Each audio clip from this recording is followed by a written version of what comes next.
Despite my modest rank, I was the squadron's air intelligence officer.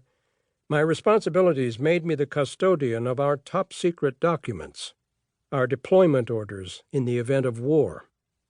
Those orders were periodically updated, and when they were, a senior staff officer from Fleet Headquarters, always accompanied by an armed Marine, arrived with a sealed envelope.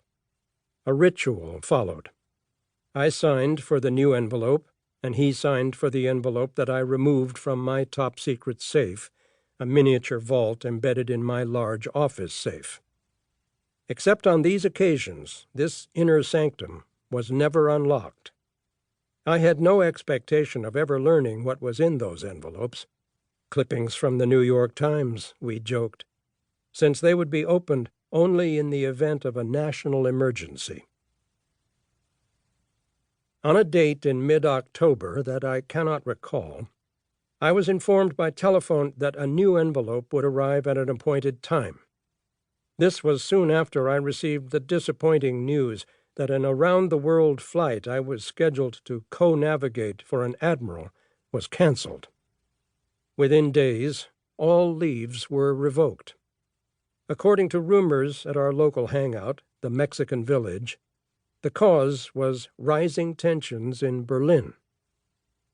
Although we were on the West Coast, a sense of being engaged in an international crisis permeated my squadron's ranks. Extra munitions and weapons we had never before stored were delivered to our hangars. Friends at El Toro, the Marine Corps Air Station north of San Diego, told me that Marines in full battle gear were being flown east aboard military air transports. Something important was happening, and we were going to be part of it. On Monday, October 22nd, before President Kennedy informed the world that he had ordered Cuba blockaded, I was directed to retrieve the top-secret plans from my safe and deliver them, with the obligatory armed Marine escort, to my commanding officer. Our squadron's senior staff, the captain, the executive officer, and the operations officer, had assembled in the captain's office to review the war plans. My recollection is that we would deploy to an airfield in Baja California, Mexico.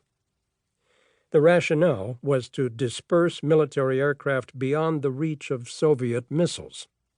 Some junior officers, all of us bachelors, joked that the beaches of Baja would be a delightful place to die.